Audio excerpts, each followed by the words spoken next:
Hello and welcome back. Today we're going to be going over the dev feedback um, on for Feb. This is basically all on the new game.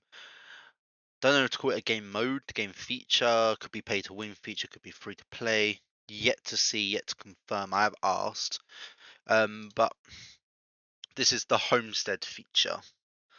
So, dear adventurers, the Homestead system will be officially launched after this Thursday's update. To give you a head start on this brand new gameplay, we put together a detailed guide. Let's take a look. Gameplay rules. The Homestead is a brand new simulation management mode.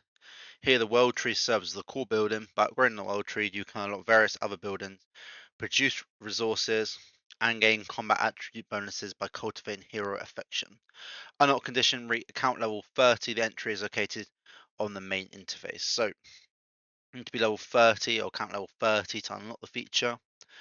And it looks like we have six buildings and the world tree.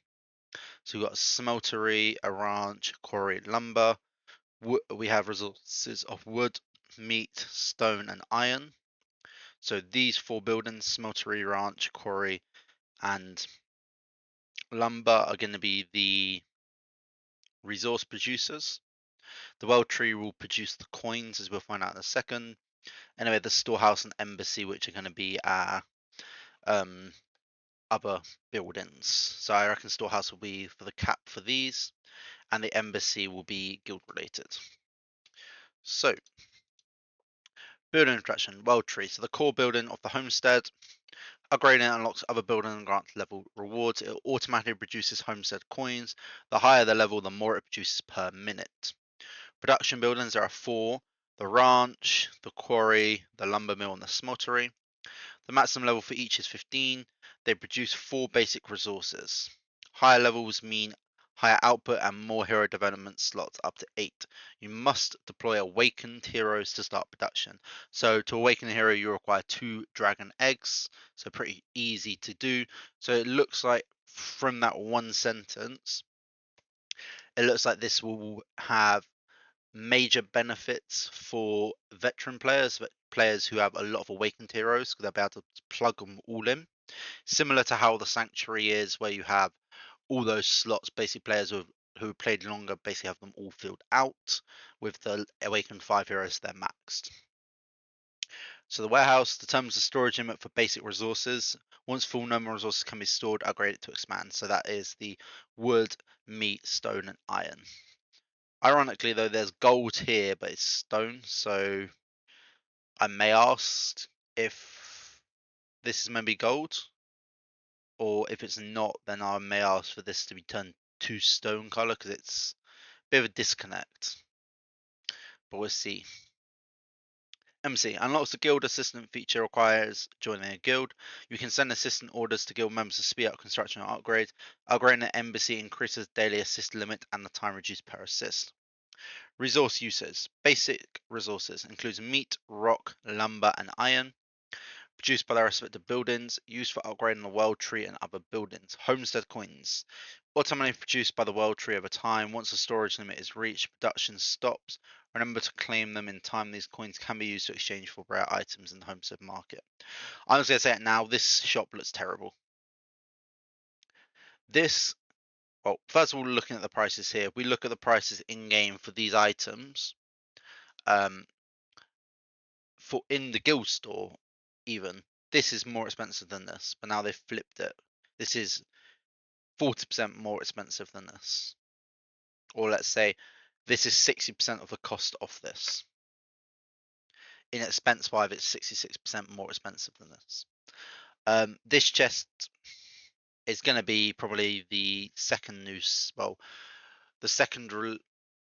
second newest set. So the fast killing, and that's really all the ones I remember really. So it's the mastery speed, crit damage speed, and speed tenacity mastery res sets, most likely.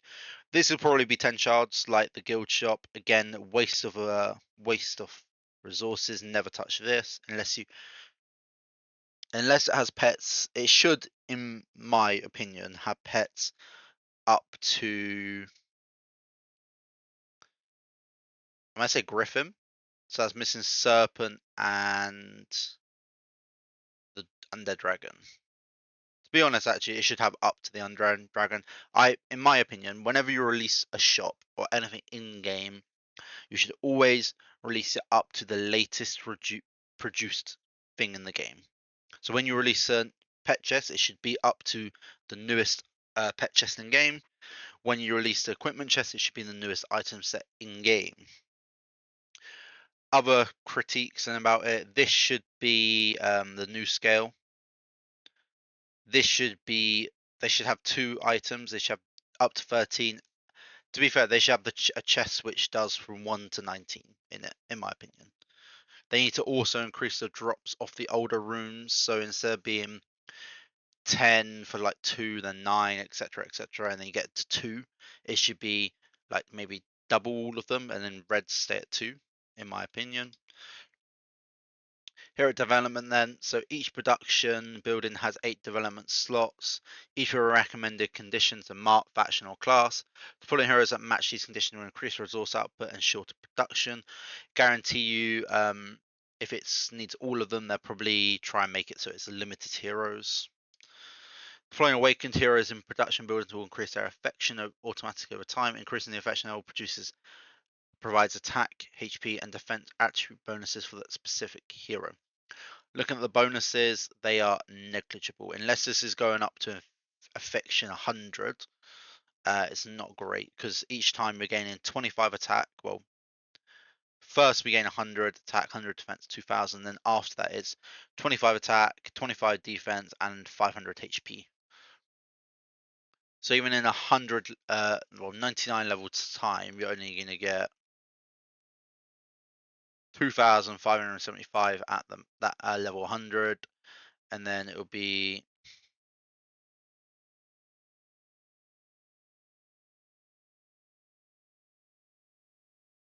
51,500 at level 100 if HP goes up by the same. So in all honesty, it seems like negligible increases. I guess they're doing this purely to because bosses and stuff are a lot harder now. They have like HP pools are higher. They kind of want to add a way to add base stats. So percentage stats do a lot more. If they had the percentage stats, it would do a lot, don't get me wrong, but and then base stats in, say someone already has, let's say, a 200% attack increase, and an extra 10% won't do much, but adding 100 attack in, that will add extra 200. But if we added 10% in, I don't know, there's pros and cons to percent and flat. On my opinion, I always prefer flat where possible for systems like this. So base systems should be flat, and then additive, and then other systems should be percentages. So this to me seems like a base system, like Sanctuary, like the class, and like the talent mark and class talents. They're all base systems. They do have percentages, yes, but they also have a lot of base stats, and like breakthrough gives a lot of base stats. And then you have the bonus systems like blessings, emblems, auras, gear, echoes even, which give you a percentage stat increases. And that's what makes the hero so much bigger. Okay, yeah, so it's interesting to see how it goes, and maybe even if it goes like 0 to 10 is this, and then 11 to 20 it's a bigger jump each time, maybe 50 and 1,000, so it ramps up more. We yet to see.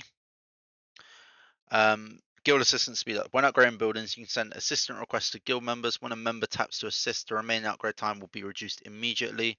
Likewise, you can tap the assistant bubbles on the interface to help your guild members speed up their progress. Homestead markets and quest homestead coins.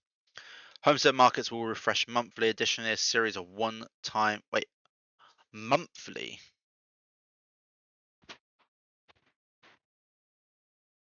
Okay, that's basically, so the coin output of this is going to be terrible. We're going to have to see the maximum coin generation, and then we can do a guide on To be fair, on Thursday I'll definitely be doing a guide on what to upgrade, when to upgrade, what heroes to put in, etc., etc. when it comes out. Hearing this is monthly, this makes the story even worse. Because looking at it, it looks like maybe a month you're going to get 100k or maybe 200k. There's no point of having my opinion is if you're going to put item in and you have a refresh time, you should be able to get all that item in a 1 month in the duration of the refresh window. You don't have to get everything in the shop, just one item. You should be able to max it out. So whatever you make the most expensive item, you should be able to max out. So if you can't get 200k in a month, there's no point of having 4 of these. You should just do 2. Or like if you can't get 125k, you should just have 4, make 100 or something. So having these limits of 4 for 200k doesn't make sense. I'm always of the opinion if you have an item in the shop and you have a set amount of those items, you should always be able to buy that set amount within the period of refresh without using resources from the previous month. So maybe we can earn over 200k in a month. That'd be great. I would like to be able to buy out a shop in 1 month. We'll see though. Um, Additionally, there's a series of one-time challenge quests will be available at launch. Complete them to earn a massive amount of Homestead coins as rewards. So massive amount. Are we talking 100k? Are we talking 10k? Are we talking 5k? We're yet to see. Hopefully, it's a massive amount. Maybe it's enough to buy out the store or have a big pool so you don't buy any other things. Items I would avoid getting, probably excellent runes.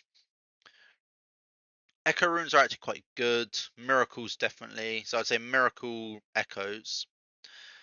This if it's good gear with stats revealed. If it's good gear, no stats revealed, yes. If it's bad gear with stats revealed, maybe.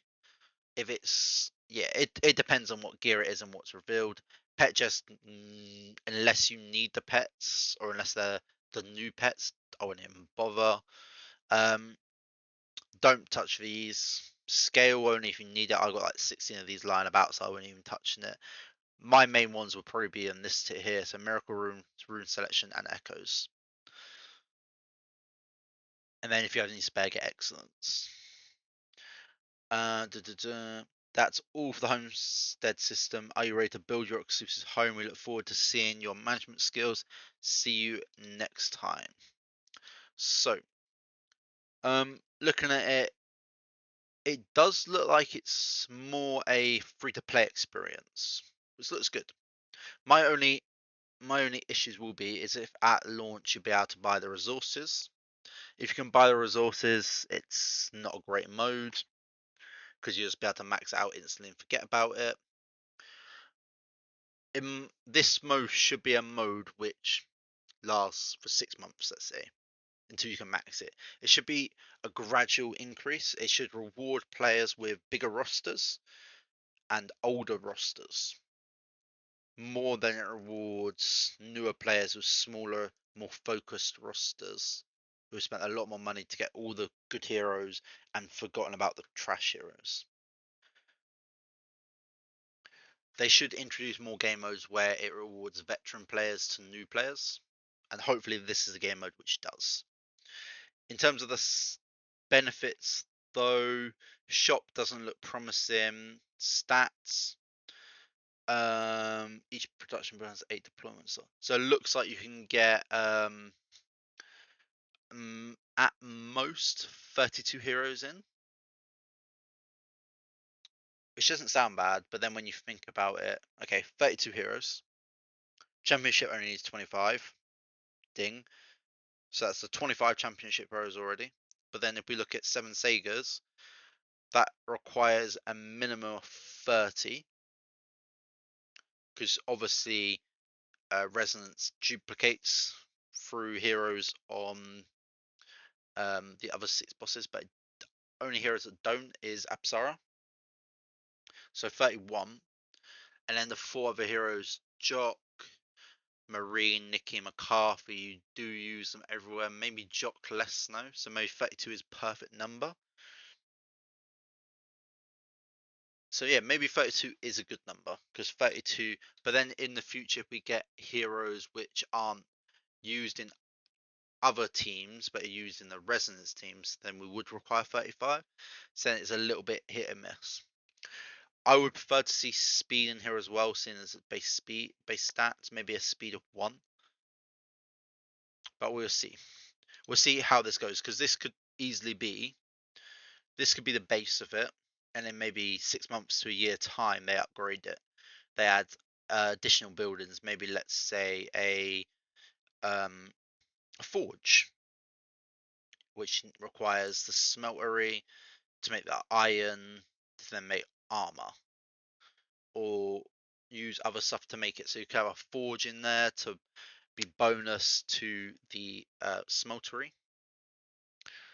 So you could have things linked to it. You could have like a market linked to the ranch to sell the meat. You could have a sawmill to turn the logs into planks, and a brickery to turn the stone into bricks, and then the planks and the bricks make up the market and the armor smith or the forge. That's how they could improve the system. Basically, these are your tier 1 resources. You turn your tier 1 resources into your tier 2 resources. This would add in coin generation, in-game equipment generation, and then resources to make those buildings. That's how I see this potentially going. I will ask about that later.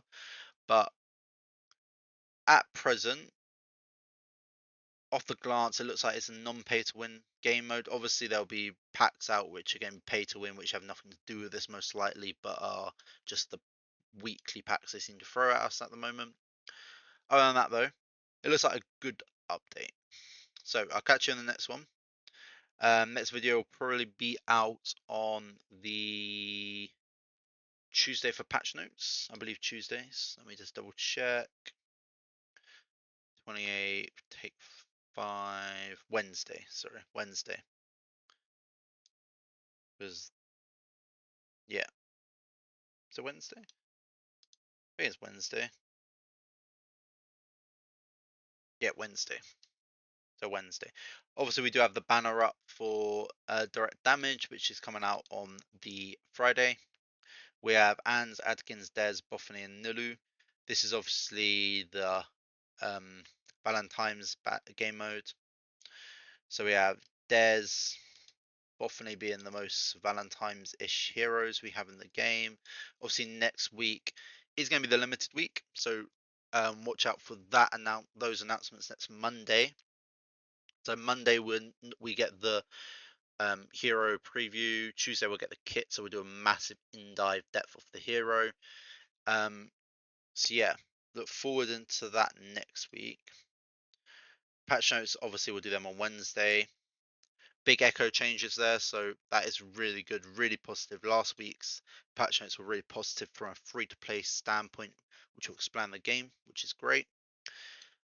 So thank you for watching, and I'll catch you in the next one.